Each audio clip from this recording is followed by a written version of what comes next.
देशाची जी राज्यघटना असते तिची काही वैशिष्ट्ये असतात. कारण अमेरिकेची राज्यघटना, भारताची राज्यघटना वेगळी आहे, इंग्लंडची राज्यघटना आणि आपली राज्यघटना वेगळी आहे. म्हणून प्रत्येक देशाच्या राज्यघटनेची काही वैशिष्ट्ये आहेत.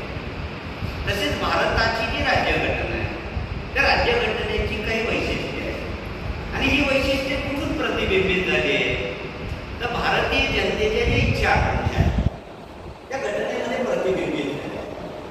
कारण ही घटना ज्या लोकांनी तयार केली ते भारतामध्ये महान नेते होते. त्यांनी उद्याचा भारत कसा असेल, स्वातंत्र्य उत्तर काळात आपला देश कसा असेल याचं स्वप्न पाहून ही घटना तयार केली. म्हणून अत्यंत काळजीपूर्वक ही घटना तयार केलेली आहे. तर या घटनेची काही महत्वाची जी वैशिष्ट्ये आहेत या महत्वाच्या वैशिष्ट्यांची आपल्याला चर्चा करायची आहे. त्याच्यामध्ये सर्वात पहिलं वैशिष्ट्य आहे की भारताची जी राज्यघटना आहे ती जगातल्या कोणत्याही देशाच्या राज्यघटनेपेक्षा सर्वात मोठी आहे. कारण जगामध्ये सर्वात लहान राज्यघटना आहे अमेरिकेची. अमेरिकेच्या राज्यघटनेमध्ये फक्त 7 कलमे आणि 21 पोटकलमे आहेत, 4,000 शब्द आहेत. त्या मानाने भारतीय राज्यघटना किती मोठी आहे. जी मूळ राज्यघटना आहे तिच्यामध्ये 395 कलमे, 8 परिशिष्ट आणि 22 विभाग. जी सुरुवातीला तयार झालेली जी घटना आहे ही एवढी मोठी घटना. जगामध्ये बाकीच्या देशाच्या मानाने ही घटना खूप मोठी आहे. कारण कॅनडाच्या घटनेमध्ये 121 कलम आहे, चीनच्या घटनेमध्ये 156 कलम आहे. त्या हिशोबाने जर विचार केला तर आपल्या घटनेमध्ये 395 कलम आहे जेव्हा तयार झाली ती. त्याच्यानंतर परत सध्या जवळपास 405 पेक्षा जास्त कलम आहे, 24 विभाग आहे, 10 परिशिष्ट. आता ही घटना एवढी मोठी का?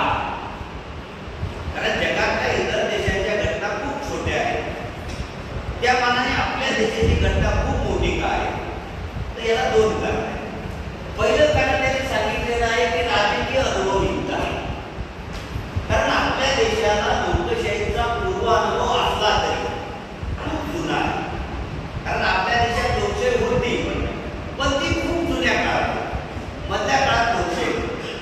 म्हणून आपल्याला लोकशाहीचा कोणताही पूर्व अनुभव नाही आणि लोकशाहीचा कोणत्याही प्रकारचा पूर्व अनुभव नसल्या कारणाने आपण काय केलं की तोंडी गोष्टी ठेवण्याऐवजी सर्व गोष्टी लिहून घेतल्या.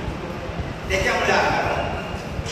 दुसरी महत्वाची गोष्ट अशी आहे की आपल्या देशाची राज्यघटना एवढी मोठी का आहे तर एवढी मोठी असण्याचं मुख्य कारण असं आहे की आपण प्रत्येक गोष्ट सविस्तर लिहिलेली आहे. उदाहरणार्थ घटनेने जे आपल्याला अधिकार दिले, मूलभूत अधिकार, याच्यासाठी आपण 24 कलम खर्च केले. अमेरिकेच्या राज्यघटनेमध्ये फक्त 1 कलम की अमेरिकन लोकांना एवढे मूलभूत अधिकार असतात. म्हणजे प्रत्येक गोष्ट आपण इव्हन राष्ट्रपती कसा निवडेल, त्याच्या पात्रता काय असतील, इव्हन आपण पगार सुद्धा लिहिलेला आहे. एवढं बारीक सारीक गोष्टी लिहिल्यामुळे काय झालं, घटनेचा आकार. कारण या गोष्टी लिहिणं गरजेचं होतं. कारण अमेरिकेसारखा प्रगत समाज, शिक्षित समाज आपल्याकडे नव्हता. छोट्या छोट्या गोष्टीवरून वाद होतात. म्हणून आपण काय केलं, वाद टाळण्याऐवजी आपण काय केलं, प्रत्येक गोष्ट लिहून ठेवली आणि लिहून ठेवल्यामुळे आकार. म्हणून पहिलं वैशिष्ट्य काय की आपल्या देशाची घटना ही सर्वात मोठी आहे. दुसरं वैशिष्ट्य त्याच्यामध्ये आहे ती लिखित आहे. आता घटना लिखित असणे का गरजेचं आहे ते याचं कारण आहे की आपला देश संघराज्य, आपला देश हा संघराज्य असलेला देश. संघराज्याचा अर्थ केंद्र आणि राज्य 2 संघात असतात. संघराज्य आहे म्हणजे काय, केंद्र आणि राज्य यांचा करार आणि करार हा लिखित असतो. कारण करार तोंडी नसतो, करार हा लिखित असतो आणि लिखित गोष्टींचा पुरावा म्हणून वापर केला जातो. तोंडी गोष्टी पुरावा म्हणून ग्राह्य धरल्या जात नाही. म्हणून आपल्या देशाने प्रत्येक गोष्ट लिहून ठेवली आहे. म्हणून या देशाची घटना ही लिखित आहे. हे पहिलं वैशिष्ट्य. दुसरं वैशिष्ट्य आहे की संसदीय शासन पद्धती. जगामध्ये लोकशाहीचे मुख्य 2 प्रकार आहेत. एक अध्यक्षीय लोकशाही आणि एक संसदीय लोकशाही. अध्यक्षीय लोकशाही अमेरिकेत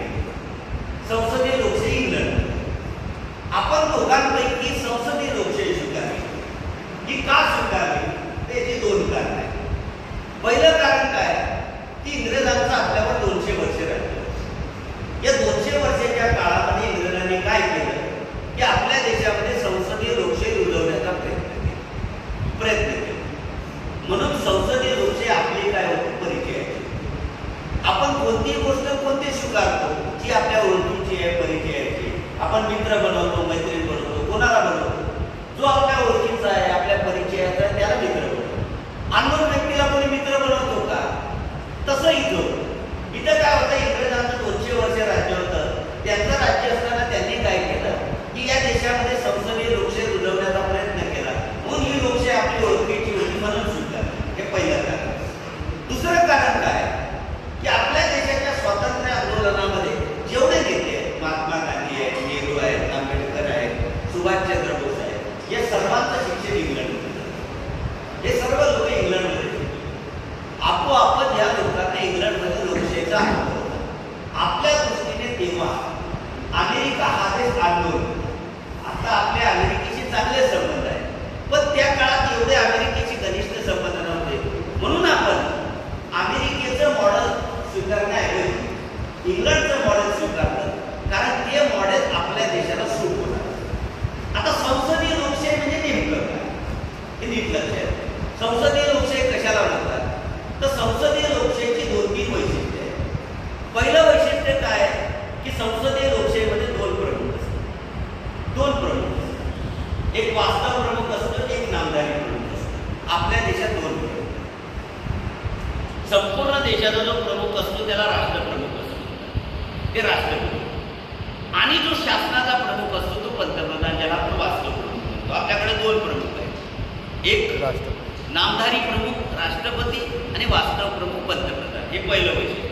दुसरं वैशिष्ट्य काय संसदीय लोकशाहीचं? कायदे मंडळातून कार्यकारी मंडळ निर्माण, हे दुसरं वैशिष्ट्य. अध्यक्षीय लोकशाहीमध्ये असं नसतं. अध्यक्ष थेट जनतेकडून निवडला जातो. आपल्याकडे तसं नाही. आपण खासदार निवडतो आणि खासदार पंतप्रधानाला निवडतो. हे लक्षात घ्या. म्हणजे कायदे मंडळातून कार्यकारी मंडळ निर्माण, डायरेक्ट लोक कार्यकारी मंडळ निर्माण करत. अध्यक्षीय लोकशाहीत काय जातं की लोक डायरेक्ट कार्यकारी मंडळ निवडतात, म्हणजे अध्यक्ष निवडतात. आपल्याकडे ती पद्धत. आपण खासदारांना निवडतो, खासदार पंतप्रधानांना निवडतात. आपण आमदारांना निवडतो, आमदार मुख्यमंत्र्याला निवडतो. हे दुसरं वैशिष्ट्य. तिसरं वैशिष्ट्य काय की कार्यकारी मंडळ कायदे मंडळाला जबाबदार. म्हणजे जोपर्यंत कायदे मंडळाचा विश्वास आहे तोपर्यंतच कार्यकारी मंडळाला सत्तेवर राहता येतं. म्हणजे आपल्याकडे पंतप्रधान आणि मंत्रिमंडळ हे लोकसभेला जबाबदार. जोपर्यंत लोकसभेचा विश्वास आहे तोपर्यंत त्यांना पदावर राहता येईल. म्हणजे नरेंद्र मोदी सरकारला जोपर्यंत लोकसभेचा पाठिंबा आहे तोपर्यंत ते सरकार राहील. जर त्यांच्या विरोधात लोकसभेने अविश्वास प्रस्ताव मंजूर केला तर त्यांना राजीनामा द्यावा लागेल. म्हणून संसदीय लोकशाहीमध्ये सरकार 5 वर्षे चालेल याची गॅरंटी नसते. अध्यक्षीय लोकशाहीत तसं नसतं. अध्यक्ष हा कंटिन्यू 4 वर्ष राहतो, त्याला काढण्याचा अधिकार नाही. पण आपल्याकडे तसं नाही. लोकसभेने जर त्याच्या विरोधात अविश्वास प्रस्ताव मांडला तर त्याला राजीनामा द्यावा लागतो. तर हे दुसरं वैशिष्ट्य आहे की आपल्या देशामध्ये संसदीय लोकशाही. तिसरं जे वैशिष्ट्य आहे हे तिसरं वैशिष्ट्य आहे प्रौढ मताधिकार. तर आपल्या देशाने घटनेमध्ये सुरुवातीपासूनच हे तत्व स्वीकारलं की सर्वांना मतदानाचा अधिकार आहे. वास्तविक ज्या देशांनी आपल्याला लोकशाही दिली, इंग्लंड, अमेरिका, अशा देशामध्ये देखील सुरुवातीला सर्वांना मतदानाचा अधिकार नव्हता. अमेरिकेत सुद्धा नेग्रो लोकांना मतदानाचा अधिकार नव्हता, स्त्रियांना मतदानाचा अधिकार नव्हता, कामगारांना मतदानाचा अधिकार, तो नंतर देण्यात आला. इंग्लंडमध्ये सुद्धा सुरुवातीला फक्त कुलीन वर्गाला मतदानाचा अधिकार होता. मतदानासाठी संपत्तीची अट होती, शिक्षणाची अट होती. परंतु भारतात या कोणत्याही तत्वाचा स्वीकार न करता प्रौढ मताधिकारानं प्रौढ मताधिकार याचा अर्थ मतदानाचा अधिकार सर्वांना द्यायचा. मतदानाचा अधिकार देताना फक्त 2 अटी. पहिली अट राहील की तो भारतीय नागरिक असला पाहिजे आणि दुसरी अट राहील वयाची. सुरुवातीला 21 वर्ष वय ज्यांचं असेल त्यांना मतदानाचा अधिकार देण्यात आला आणि नंतरच्या काळात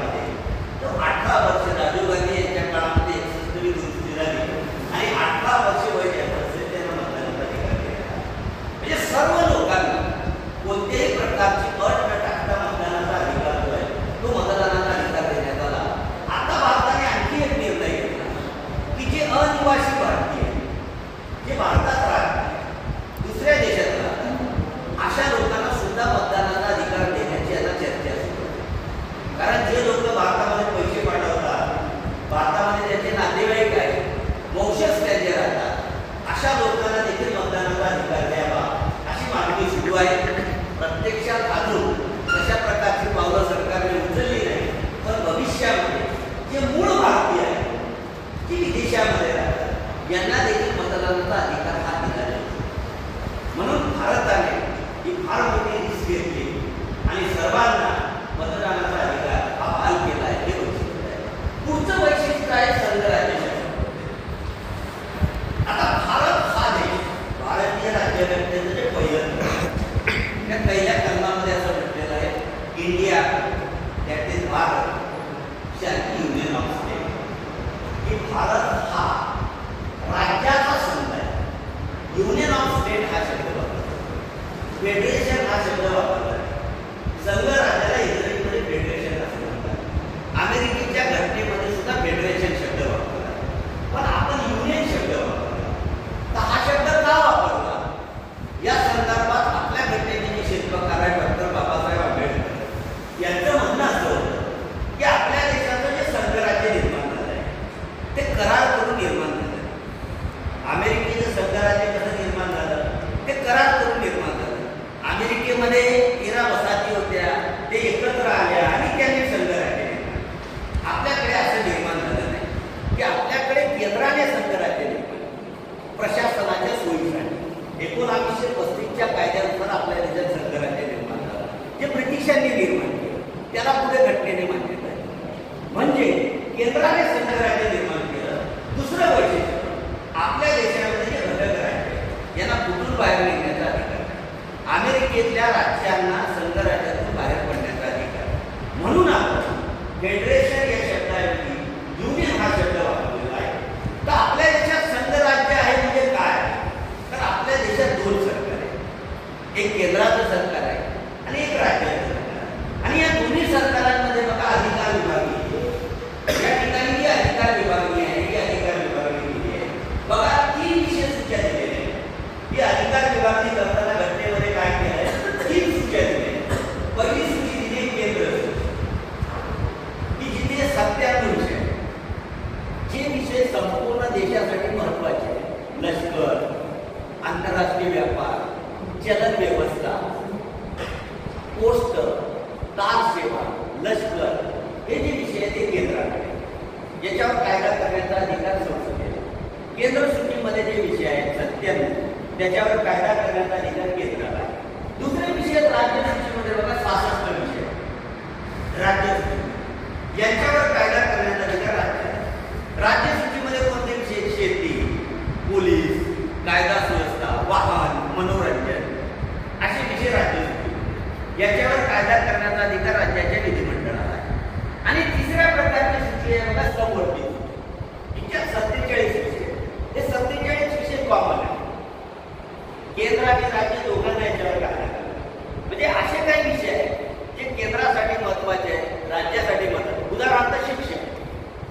शिक्षण हा जो विषय आहे हा समवर्ती सूचीमध्ये. म्हणजे याच्यावर कायदा केंद्र पण करू शकतं, राज्य पण करू शकतं. आता उदाहरणार्थ NEP आलाय. NEPचा कायदा केंद्राने केला. कारण शिक्षण हा विषय राज्य समवर्ती सूचीत असल्यामुळे केंद्राला पण कायदा करता येतो, राज्याला पण कायदा करतो. अशी विभागणी केली. म्हणजे केंद्र सूचीवर केंद्र सरकार कायदा करेल, राज्य सूचीवर राज्य सरकार कायदा करेल आणि समवर्ती सूचीवर दोघांना कायदा करण्याचा अधिकार. आणि जर केंद्र आणि राज्य यांच्यामध्ये वाद झाला, तणाव निर्माण झाला, तर तो तणाव निवारण करण्याचा अधिकार घटनेने सर्वोच्च न्यायालयाला दिला आहे. आणि सर्वोच्च न्यायालयीन पुनर्विलोकनाच्या अधिकाराचा वापर करून या दोघांमध्ये वाद किंवा तणाव जो आहे त्याच्या दिल्या. तर हे 4थं वैशिष्ट्य आहे. पुढचं वैशिष्ट्य जे आहे 5वं वैशिष्ट्य ते म्हणजे एकेरी नागरिकत्व आणि एकत्र. आता उदाहरणार्थ भारत हा संघ आहे. वास्तविक ज्या देशामध्ये संघराज्य असतं तिथं ही वैशिष्ट्य नसतात. ज्या देशामध्ये संघराज्य असतं तिथं 2 घटना असतात आणि दुहेरी नागरिकत्व. उदाहरणार्थ अमेरिकेमध्ये 2 घटना आहेत. केंद्राची घटना वेगळी आहे, राज्याची घटना वेगळी. भारतामध्ये केंद्र आणि राज्य दोघांची एकत्र वेगवेगळी घटना नाही. फक्त एका राज्यामध्ये भारतात घटना होती. कोणत्या राज्यामध्ये घटना होती हा शब्द वापरतो. भारतामध्ये एकच असं घटक राज्य होतं की तिथं स्वतंत्र घटना अस्तित्वात होती. जम्मू काश्मीर हे जे राज्य आहे या राज्यामध्ये पूर्वी मोदी सरकार येण्याच्या आधी एक स्वतंत्र राज्यघटना होती, त्या संदर्भातल्या तरतुदी आता कॅन्सल झाल्या आहेत. 370 जे कलम आहे, 35A आणि 370 ही जी 2 कलम आहेत, ही दोन्ही कलम मोदी सरकारने रद्द केली. त्याच्यामुळे आता जम्मू काश्मीरला पण स्वतंत्र राज्यघटना राहिली नाही. भारताची जी राज्यघटना आहे ती राज्यघटनेचेच कायदे जम्मू काश्मीरला लागू आहे. पूर्वी अशी तरतूद होती की जम्मू काश्मीरला एखादा कायदा लागू करायचा असेल तर तिथल्या विधानसभेने मान्यता दिल्यानंतर तो लागू होतो. पण आता एकच घटना राहिल्यामुळे आता ते प्रक्रिया करण्याची आवश्यकता नाही. म्हणजे संघ राज्य असून सुद्धा एकच घटना आहे. जसं घटना एक आहे तसं नागरिकत्व सुद्धा एक आहे. आपण सर्व भारतीय नाही. अमेरिकेत तसं नाही. अमेरिकेत दुहेरी नागरिकत्व म्हणजे देशाचं नागरिकत्व वेगळं आणि राज्याचं वेगळं. म्हणजे तुम्हाला एका राज्यातून दुसऱ्या राज्यात जायचं असेल तर तुम्हाला त्या राज्याचं नागरिकत्व घ्यावं लागतं, परवानगी घ्यावी. म्हणजे न्यूयॉर्कमधून कॅलिफोर्नियाला जायचं असेल तर तुम्हाला न्यूयॉर्कचं नागरिकत्व सोडावं लागेल, कॅलिफोर्नियाला अर्ज करावा लागेल. आपल्याकडे तशी पद्धत. आपल्याकडे एकेरी नागरिकत्व, सर्वांना भारताचं नागरिकत्व दिले. भारताचा व्यक्ती कोणत्याही भागात जाऊ शकतो, राहू शकतो, वास्तव्य करू शकतो. आणि नागरिकत्वाबद्दलच्या तरतुदी घटनेच्या 5 ते 11 कलमामध्ये. आपल्या देशामध्ये कोणाकोणाला कशा कशाच्या आधारावर नागरिकत्व दिलं पाहिजे याबद्दल घटनेच्या 5 ते 11 कलम जे आहेत या 11 कलमामध्ये तरतुदी दिल्या आहेत. म्हणून हे एक वैशिष्ट्य आहे की आपल्या देशात एकच घटना आहे आणि नागरिकत्व सुद्धा एक आहे. पुढचं वैशिष्ट्य पण तेच आहे की एकेरी न्यायव्यवस्था. वास्तविक ज्या देशामध्ये संघराज्य असतं अशा देशामध्ये दुहेरी न्यायव्यवस्था. म्हणजे केंद्राची न्यायालय वेगळी असतात, राज्याची न्यायालय वेगळी असतात. उदाहरणार्थ अमेरिकेत केंद्राची न्यायालय केंद्राच्या कायद्याप्रमाणे न्यायदान करतात, राज्याची न्यायालय राज्याच्या कायद्याप्रमाणे न्यायदान करतात. आपल्याकडे ही पद्धत नाही. आपल्याकडे न्यायालय हे केंद्राचे आणि राज्याची एकच आहे. न्यायालयाची रचना अशी पिरॅमिड आहे. आपल्या देशाची जी न्याय व्यवस्थेची रचना आहे ना, पिरॅमिड किंवा त्रिकोणासारखी. सर्वात वरती सर्वोच्च न्यायालय दिल्लीला एकच आहे. त्याच्या खाली उच्च न्यायालय, 24 उच्च न्यायालय भारतात. राज्य 28 आहे. उच्च न्यायालयाची संख्या फक्त 24 आहे. कारण काही काही 2 राज्यांसाठी एकच उच्च न्यायालय. आता उदाहरणार्थ महाराष्ट्र आणि गोवा याच्यासाठी एकच उच्च न्यायालय. किंवा ईशान्य भारताचे जे छोटे छोटे राज्य आहेत त्याच्यासाठी 2-3 राज्यांसाठी एकच उच्च न्यायालय. म्हणून उच्च न्यायालयाची संख्या आहे 24. 2 नंबरचं न्यायालय उच्च न्यायालय. त्याच्यानंतर दुय्यम न्यायालय. उच्च न्यायालयाच्या खाली काही विशेष न्यायालय आहेत त्यांना दुय्यम न्यायालय. त्याच्यानंतर जिल्हा न्यायालय, त्याच्यानंतर तालुका न्यायालय, अशी सिस्टीम आपल्याकडे. तसंच त्याच वैशिष्ट्यामध्ये दुसरं वैशिष्ट्य सांगितलं की स्वतंत्र. आपल्या देशाची न्याय व्यवस्था ही स्वतंत्र आहे. स्वतंत्र का आहे? कारण ज्या देशामध्ये लोकशाही असते अशा देशामध्ये न्याय व्यवस्था स्वतंत्र असणे गरजेचं असते. कारण न्यायाधीश जर सरकारच्या अंडर असते, कारण बहुसंख्य लोकांच्या तक्रारी कोणाच्या विरोधात असतात? शासनाच्या विरोधात असतात. आणि जर न्यायाधीश जर शासनाच्या अंडर असते तर शासनाच्या विरोधात निकाल देऊ शकत नाही. म्हणून आपल्या देशामध्ये न्यायमंडळ स्वतंत्र राहावं म्हणून 2-3 महत्वाच्या तरतुदी दिल्या आहेत. पहिली तरतूद दिली आहे की न्यायाधीशाचं जे वेतन आहे त्याला शेवटी न्यायाधीशाचं जे वेतन आहे त्याला सरकारने संरक्षण दिलेलं आहे. न्यायाधीशाचा पगार कमी करण्याचा अधिकार कोणाला नाही. न्यायाधीशाचा पगार फक्त एका परिस्थितीत कमी केला जाऊ शकतो, जेव्हा आर्थिक कार्यवाही लागू असेल तेव्हा. अन्यथा न्यायाधीशांच्या पगारामध्ये कपात करण्याचा अधिकार संसदेला सुद्धा दिलेला नाही. म्हणजे त्यांना पगाराची शाश्वती दिली आहे. दुसरी गोष्ट त्यांना नोकरीची शाश्वती दिली आहे. कारण न्यायाधीशांना नोकरीवरून काढता येणार नाही. कलेक्टर कितीही मोठा अधिकारी तुम्हाला वाटत असला तरी साधा आमदार सुद्धा कलेक्टरला धमकी देऊ शकतो, त्याची बदली करू शकतो, त्याला दुसऱ्या ठिकाणी पाठवू शकतो. पण न्यायाधीशाला असं कोणीच करू शकत नाही. कारण आपल्या देशामध्ये सर्वोच्च आणि उच्च न्यायालयाचे जे न्यायाधीश आहेत त्यांना नोकरीवरून काढण्याचा अधिकार कोणाला नाही. त्यांना काढता येतं पण त्याच्यासाठी एक प्रक्रिया करावी लागते, महाभियोग प्रक्रिया. आणि ती इतकी कठीण प्रक्रिया आहे की संसदेच्या दोन्ही सभागृहातील 2/3 बहुमताने जोपर्यंत त्यांच्या विरोधात ठराव संमत होत नाही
युद्ध झालं, एखाद्या देशाने आपल्यावर हल्ला केला, मोठा ज्वालामुखी झाला, भूकंप झाला, एखाद्या नैसर्गिक आपत्ती आहे, अशा काळामध्ये संपूर्ण देशाची शक्ती एकत्रित करता येईल या दृष्टिकोनातून घटनेमध्ये राष्ट्रपतीला आणीबाणीचे अधिकार दिले.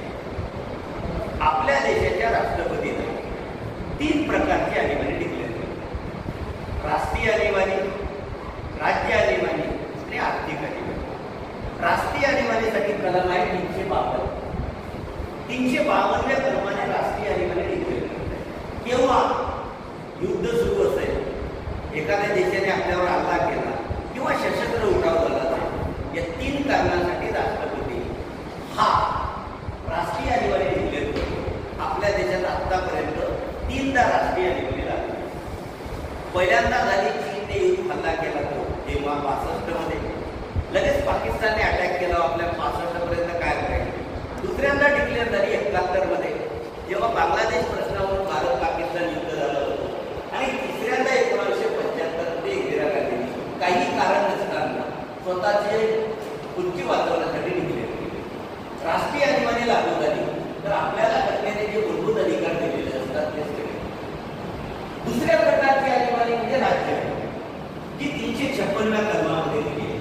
ही केव्हा लागू होते की एखाद्या घटक राज्यामध्ये घटनात्मकरित्या सरकार चालवणे अशक्य असेल, म्हणजे सरकार बनवणं अशक्य असेल, चालवणं अशक्य असेल, किंवा त्या घटक राज्यामध्ये कायदा सुव्यवस्थेची परिस्थिती बरोबर असेल, तर अशा घटक राज्यामध्ये राष्ट्रपती राजवट लागू करण्याचा अधिकार हा राष्ट्रपतीला आहे. मात्र त्याबाबत तसा अहवाल राज्यपालाने पाठवला पाहिजे. आता सध्या भारतामध्ये एका राज्यामध्ये ही राष्ट्रपती राजवट लागू झाली, मणिपूर. मणिपूर हे जे राज्य आहे, इथं गेल्या 6 महिन्यापासून हिंसाचार सुरू आहे. मिलिटरीने प्रयत्न केले,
योजनेचा तो 32 ते 35 करतो.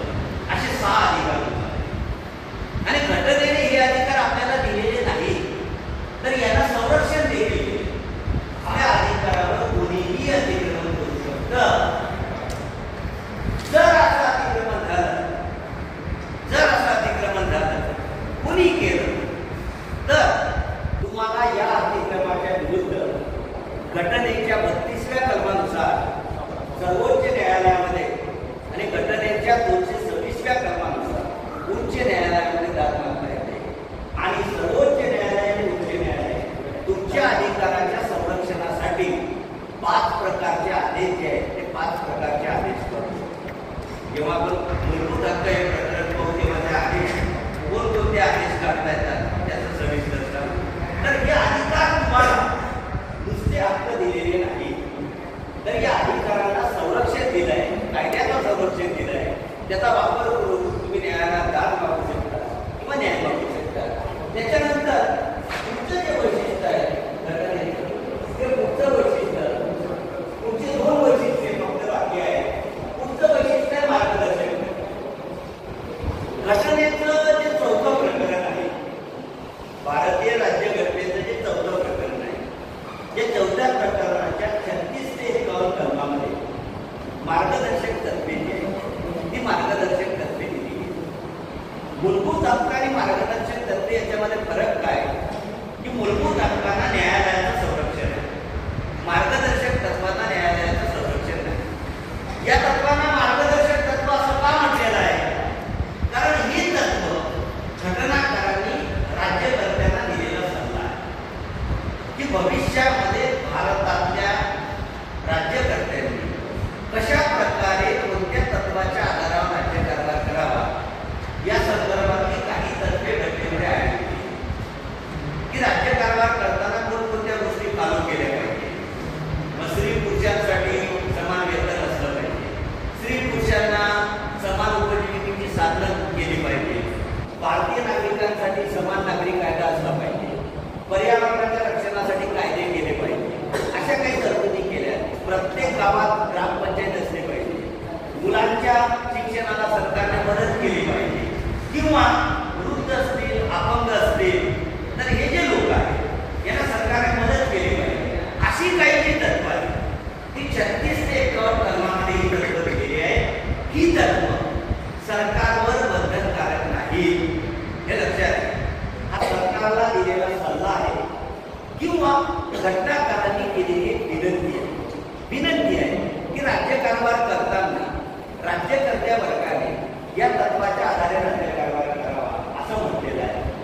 जरी या तत्वाला कायद्याचं संरक्षण नसलं तरी या तत्वाच्या माध्यमातून सरकारच्या कार्याचं मूल्यमापन केलं जात असल्याकारणाने कोणतंही सरकार या तत्वाकडे दुर्लक्ष करू शकत. म्हणून या तत्वाचं महत्व एवढं आहे की न्यायमूर्ती छगला नावाचे जे अभ्यासक आहेत, जे भारताच्या सर्वोच्च न्यायालयाचे न्यायाधीश होते, यांचं म्हणणं होतं की मार्गदर्शक तत्वामध्ये जी तत्व दिलेली आहे ती जर खरोखर भारत सरकारने अंमलात आणली तर भारत हा देश पृथ्वीवरचा स्वर्ग बनेल असं ते म्हणतात. कारण ही जी तत्व आहे ही अत्यंत मौल्यवान असलेली तत्व आहे.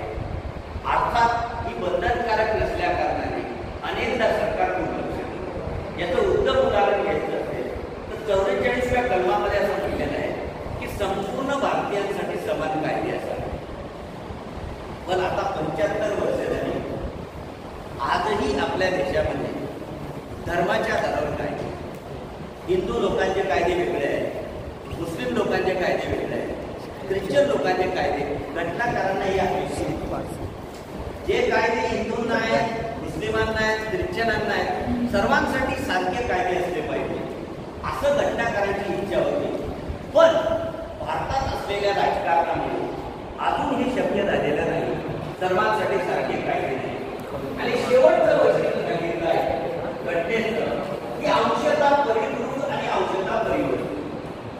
आता आपल्या देशाची जी राज्यघटना आहे की आपल्या देशाची राज्यघटना अंशतः परिपूर्ण आणि अंशतः परिवर्तन. बघा जगामध्ये सर्व सर्वात परिवर्तनीय राज्यघटना इंग्लंड. कारण इंग्लंडच्या राज्यघटनेमध्ये जर बदल करायचा असेल तर कोणताही बदल हा साध्या बहुमताने करतात. साधं बहुमत म्हणजे काय? निम्मेपेक्षा एक जास्त. जर सभागृहात 100 लोक उपस्थित असतील तर 100च्या निम्मे होतं 50 आणि त्याच्यापेक्षा एक जास्त म्हणजे 51 लोकांनी मान्यता दिली की घटनेत बदल करतात. हे साधं बहुमत. इंग्लंडमध्ये कोणताही कायदा साध्या बहुमताने करतात. म्हणून इंग्लंडची राज्यघटना जगामध्ये सर्वात लवचिक राज्यघटना, परिवर्तनीय राज्यघटना. या उलट अमेरिकेची राज्यघटना ही सर्वात परिवर्तनीय. कारण अमेरिकेच्या घटनेमध्ये जर बदल करायचा असेल तर सर्वात कठीण पद्धती की अमेरिकेच्या घटनेत दुरुस्ती करायची असेल तर अमेरिकेचं जे काँग्रेस नावाचं सभागृह आहे, या सभागृहाच्या दोन सभागृह काँग्रेस, एक सिनेट आणि एक हाऊस ऑफ रिप्रेझेंटेटिव्ह, या दोन्ही सभागृहामध्ये 2/3 बहुमताने ठराव पास झाला की अमेरिकेमध्ये 50 राज्य, या 50 राज्यांपैकी 3/4 राज्यांनी मान्यता दिली तर घटना दुरुस्ती होते. म्हणून अमेरिकेला घटना लागून 400 वर्ष झाली, फक्त 30 दुरुस्त्या झाल्या. कारण अमेरिकेची घटनेमध्ये दुरुस्तीची बदल असल्याचा घटने आपण या दोन्ही गोष्टी नाकार. कारण आपल्याकडे जर परिवर्तनीय घटना ठेवली असती तर काय झालं असतं की सरकार आलं तर घटना बदलली असती. काँग्रेसचं सरकार काँग्रेसची घटना, भाजपचं सरकार भाजपची घटना, असं झालं असतं. म्हणून आपण परिवर्तनीय ठेवले नाही, परितूड पण ठेवले नाही. कारण आपल्याला माहित होतं की आपल्या देशात एवढी विविधता आहे. अमेरिकेत तरी 3 दुरुस्त्या झाल्या, आपल्या देशात एक पण झाली नसती. कारण एवढ्या लोकांचं एकमत होणं भारतात अशक्य आहे. म्हणून आपण मधला मार्ग स्वीकारला. आपण काय केलं? काही गोष्टी परिवर्तनीय ठेवल्या, काही परितूड ठेवल्या. म्हणून घटना दुरुस्तीने 368 वर्ष झाला. या क्रमामध्ये आपण घटना दुरुस्तीचे 3 पद्धती. पहिली पद्धत म्हणजे साधन. घटनेचे कमी महत्वाचे भाग, नवीन राज्य तयार करणं, राज्याचा आकार बदलणं, राज्याची सीमा बदलणं, न्यायाधीशांचा पगार ठरवणं, हे कमी महत्वाचे भाग आहे. हे साध्या बहुमताने बदलत आहे. म्हणजे घटनेमधल्या कमी महत्वाचे भाग साध्या बहुमताने बदलत आहे. दुसरा प्रकार विशेष. घटनेमध्ये जो महत्वाचा भाग आहे तो बदलण्यासाठी विशेष बहुमत, म्हणजे संसदेच्या दोन्ही सभागृहात 2/3 बहुमताने ठराव झाला की दुरुस्ती होईल. मूलभूत हक्क, मार्गदर्शक तत्त्वे याच्यात बदल करायचा असेल तर विशेष बहुमत. आणि तिसरी पद्धत जी अत्यंत कठीण दिलेली आहे अमेरिकेसाठी, ती म्हणजे विशेष बहुमत प्लस निम्मे राज्यांची माहिती. म्हणजे घटनेमध्ये जो मूल्यवान भाग आहे की ज्याच्यात सहजासहजी बदल होऊ नये असं वाटतं, त्या भागामध्ये बदल करण्यासाठी तिसऱ्या पद्धतीचा अवलंब केला जातो की संसदेच्या दोन्ही सभागृहामध्ये 2/3 बहुमत आणि भारतातले जे निम्मे राज्य आहेत, या निम्मे राज्यांच्या विधानसभेची मान्यता असेल तर दुरुस्ती होते. राष्ट्रपतीचे अधिकार, केंद्र राज्य संबंध, सर्वोच्च न्यायालयाचे अधिकार, या ज्या महत्वाच्या गोष्टी आहेत या तिसऱ्या